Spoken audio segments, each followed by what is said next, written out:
The Roman Empire became in its peak a shining lighthouse in the distance that guided 3 continents in its time to an era of prosperity and culture. That was not, however, the case of the late Roman Empire in the 5th century. Its once proud citizens were humiliated into an instrument of production. Its once strong legions became poorly equipped hordes of disillusioned men that went AWOL first chance they got, and its senators, once important carriers of the proud ancestry of the Republic, became not only rich, but above imperial control rich that cared only about money in their own pockets. Romans became just part of some monstrously huge, rattling and smelly machine that had no purpose for them. The machine that only wore out itself and its parts. In the video I would like to show you the reasons why the Roman Empire collapsed in 476, why nobody could save it, and also why there was no point in saving it.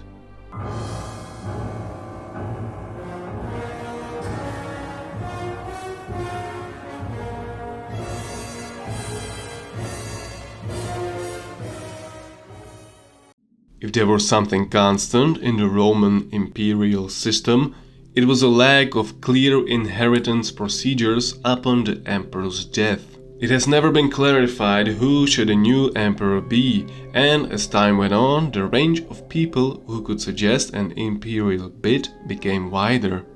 In the beginnings of the Roman Empire, only a member of the Julio-Claudian dynasty could have a chance of becoming an emperor.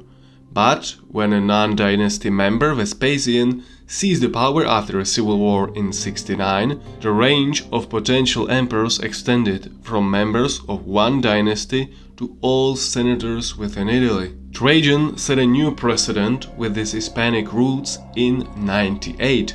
Emperor can now emerge within senatorial ranks from any province. Septimius Severus showed in 196 that beating everyone who is in your way is enough to dwell in the imperial palace. Macrinus revealed in 217 the emperor doesn't even need to be a senator, as long as you kill your predecessor, and electing a Thracian non-Latin-speaking Maximinus Thrax into an imperial office by his legions meant literally everyone can become from 235 on an emperor.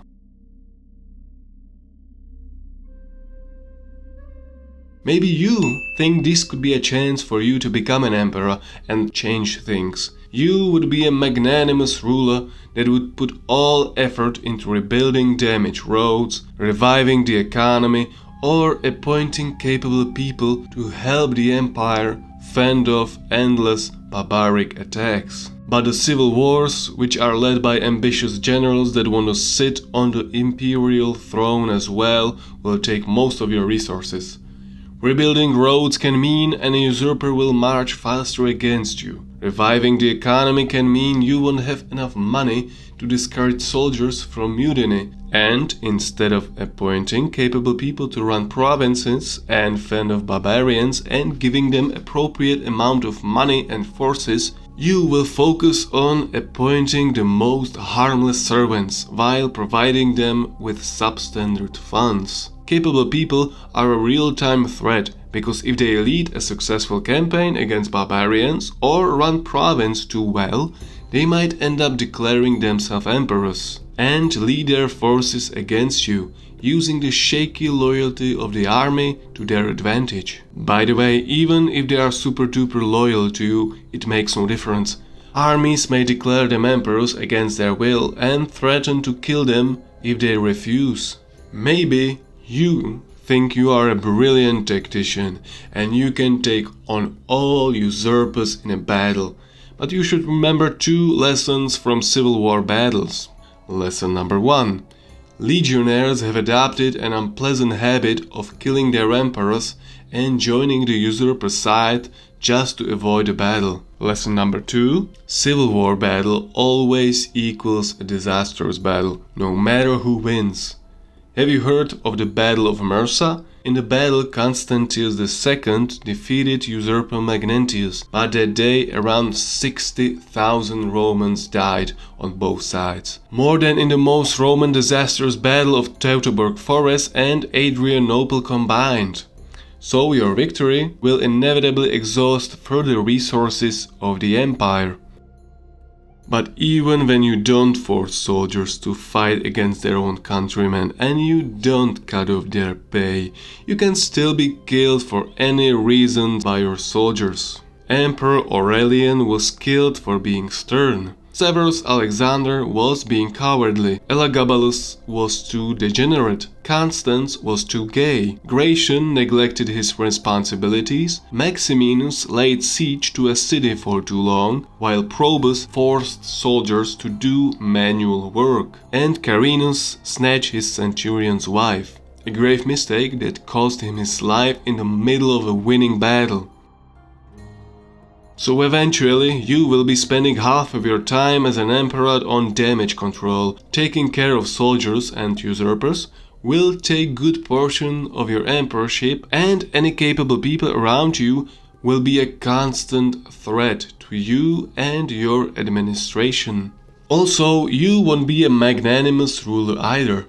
Acting like a normal human being while walking among your fellow citizens like Princeps Augustus is dangerous. Not because of a possible assassination, but because you might lose your divine aura, which protects you from being deposed. Your citizens are your subjects, and you are their master, Lord, God. You dwell in seclusion in your palace, either in Rome, Mediolanum, Ravenna, or Constantinople, meeting only a close circle of the most trusted advisors and hiding from the outside world that could destroy you by any sign of your weakness or fragility.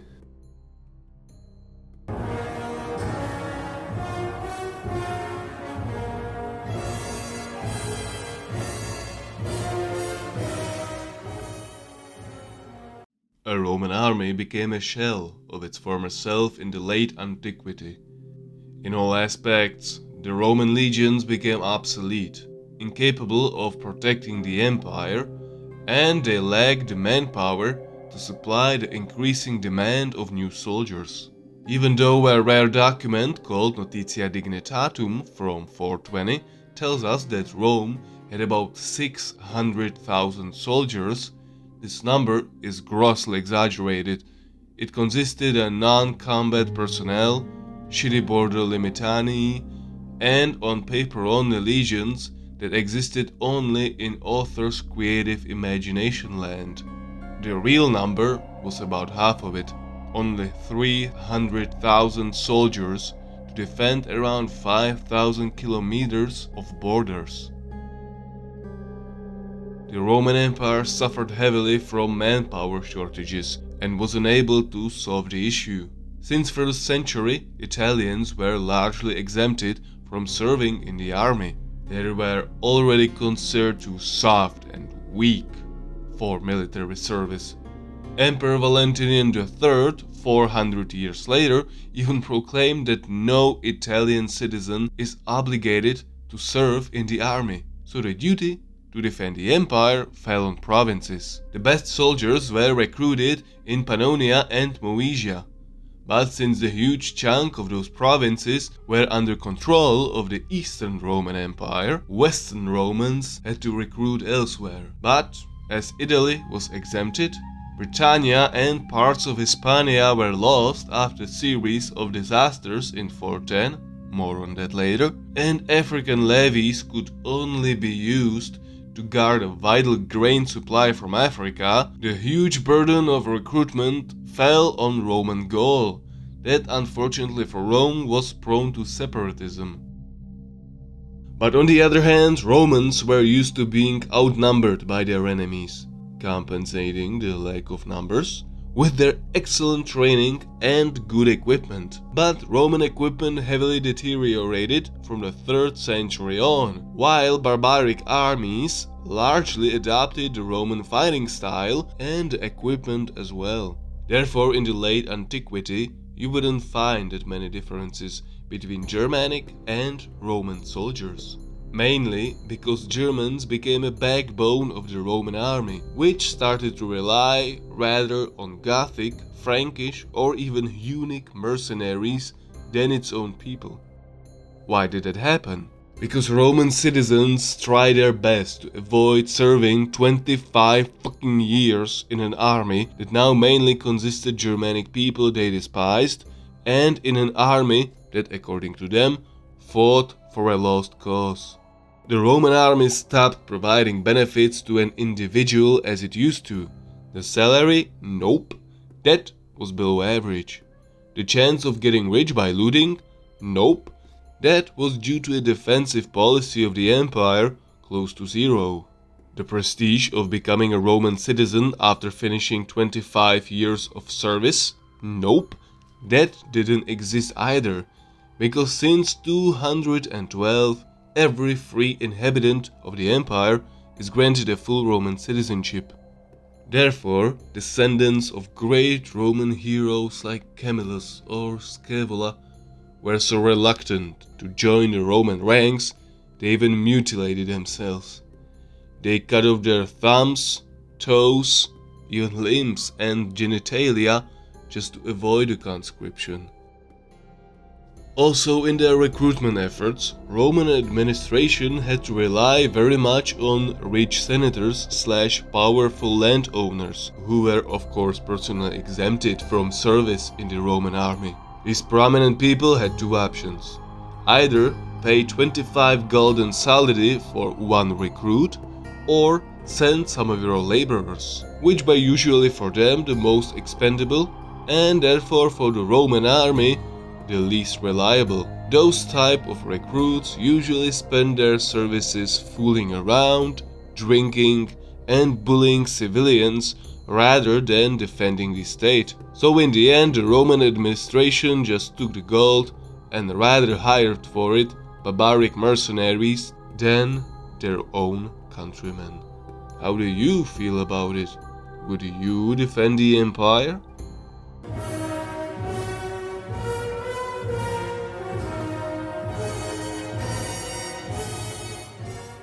Let's imagine you live in a late Roman Empire between 364 and 476. You remember all that good shit from my previous video? Sports, public baths, flamingos, gone. Well, at least for you.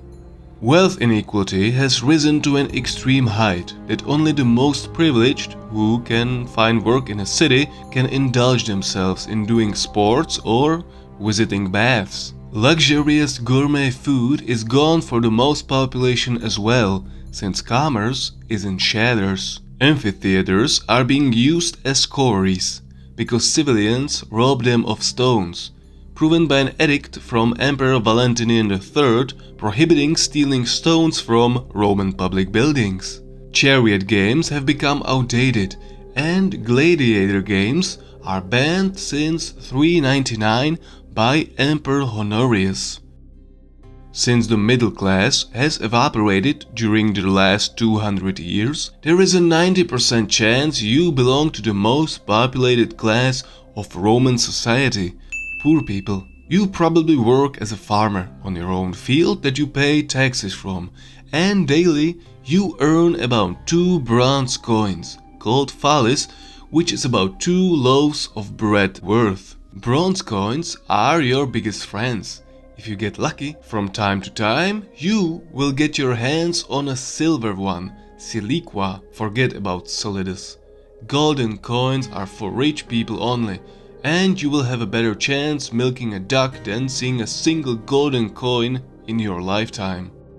But sooner or later, you, as well others, will submit to barter, since bronze coins and silver coins have become debased and therefore worthless.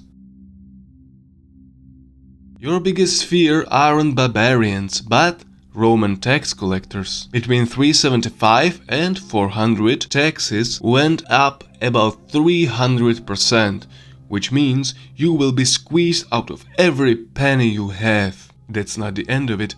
You are also obligated to supply the state with wood, wheat and coal. You also must repair public buildings and roads for free. The only way how to avoid being bullied by Roman officials like this is by bribing them, and bribes are the only weapon you have against them. You can complain to Ombudsman Emperor Theodosius appointed to help poor people against his own officials, but they are powerless and therefore totally useless. There is one way people in this environment can make dough, although it is maybe slightly morally disputable. They sell their children to slavery. Unfortunately, it is a common practice. There are series of emperor's decrees from 300 on forbidding citizens from selling their own children to slave owners, but if you wait till mid-5th century, these decrees are widely ignored, and sell your child practice is in full motion. You think you reached your limit, you cannot take it any longer. The poverty, the corruption, the child slavery, endless amount of edicts and decrees that forbid you from doing anything. You decide to pack your things and get out of here. You sell your land and you move somewhere, just away from all this. Nope. But wait, you can't. Emperor Theodosius prohibits in his decree from 390 any migrations within the realm. You and your children are obligated to stay where you currently live, forever. And if you disobey, you will be whipped. And this is just the beginning. If you think that switching jobs would make your life less miserable, you always wanted to become a smith, for example. Nope. The same decree forbids everyone from changing their occupation.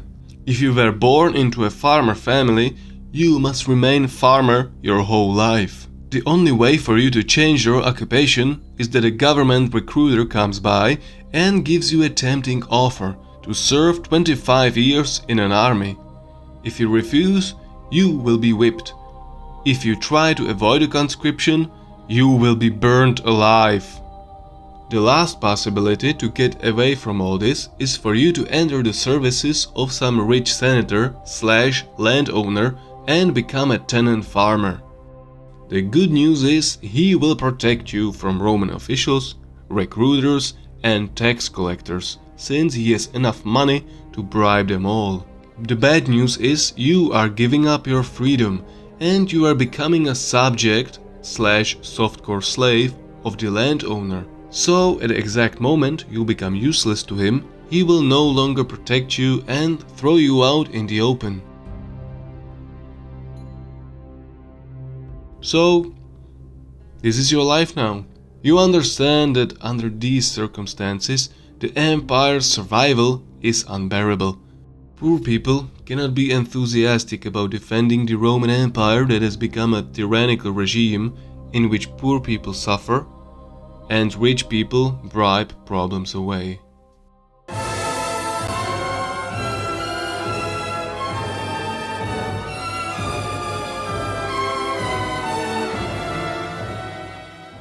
Whatever could go wrong for the Western Roman Empire went wrong between 406 and 413.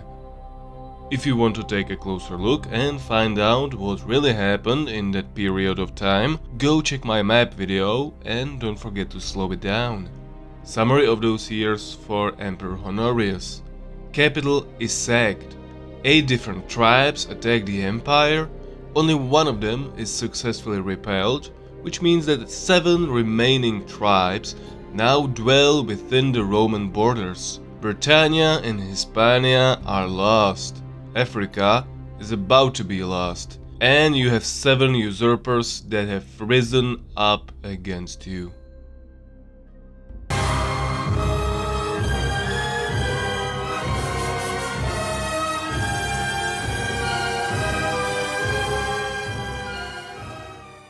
If one nation could be crowned as the biggest defiers of the Roman power, it would be the Germans. Countless hordes of Wendels, Suebi, Franks, Saxons, Alemanni, Ostrogoths, Visigoths, and many others were sacking empire territories along Rhine and Danube rivers, all the way from Britannia to Anatolia and Africa for over 500 years. Germanic barbarians launched around 109 major attacks on Roman soil from AD 1 to 476. The cause of Rome's downfall, however, weren't Germanic hostilities but rather Germanic friendship. Rome could deal with the incursions, but when Germans resettled on their territories, Romans were totally clueless what to do with them, because in the late Roman Empire, the biggest enemies were also the biggest allies of Rome. As mentioned before, the Roman government couldn't rely on its own citizens to provide the necessary defense of the borders, and therefore decided to hire Germanic tribes against other Germanic tribes. Hiring Germanic tribes had been a case for a long time. Personal bodyguards of the first Emperor Augustus consisted of only Germanic mercenaries. They were hired due to their strength and political indifference. Gradually, fierce Germanic warriors played more and more important military roles. After some border provinces of the empire were depopulated over time, manpower-lacking emperors decided to populate those territories with some Germanic tribes. It was a good idea on paper. Germans provided wealth for the empire in times of peace by tillaging lands they were living on, and defended the borders during wars. Sometimes it worked great, like when in 358 Caesar Julian resettled Franks in northern Gaul as allied foederati, but sometimes it did not go that great, when 20 years later Roman Emperor Valens did the same with the Visigoths in Danube area. After Visigoths had been resettled in 376, Romans treated them like shit. That cannot come as a surprise, however, since Romans had always treated everyone like shit, friends or allies. But when you do it from position of weakness, it is not a good call, and therefore it went downhill fast. After Visigoths rose up, defeated Romans and killed Emperor Valens in the Battle of Adrianople in 378. Valens' successor, Emperor Theodosius, had no other choice than to give Visigoths the land and rights they had requested, and, due to manpower shortages, he even allowed them to serve in the Roman army as whole tribes, under their own chieftains. What lessons Romans took after the disastrous Adrianople experience? None. They kept switching between total hostility and total subordination toward Germanic tribes, as they repeated their mistakes 30 years later. In disturbances that happened after 406, the wives and children of barbarian allied foederati throughout Italy were slain by the local Romans. This caused Visigoths to act as protectors of their own people and rose up against Rome one more time, and the result was much more devastating. Visigoths sacked Roman capital.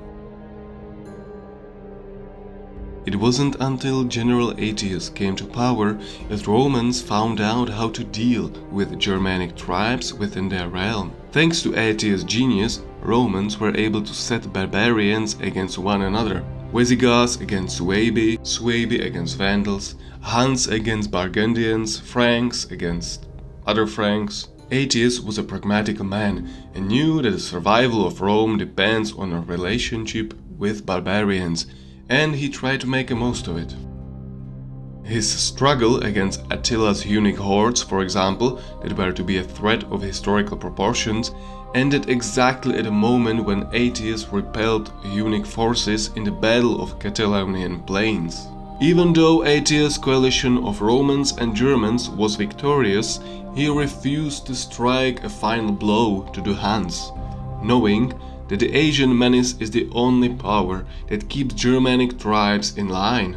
But when Hunnic Empire dissolved after Attila's death in 453, and Aetius is foolishly killed by Emperor Valentinian III 1 year later, the fate of the empire is sealed. Germanic fear of Huns and Aetius' pragmatism were the only factors keeping the Roman Empire alive at the time. After 455, tribes of Visigoths, Franks, Vandals and Burgundians who had lived on the Roman territory as foederati took the empire apart.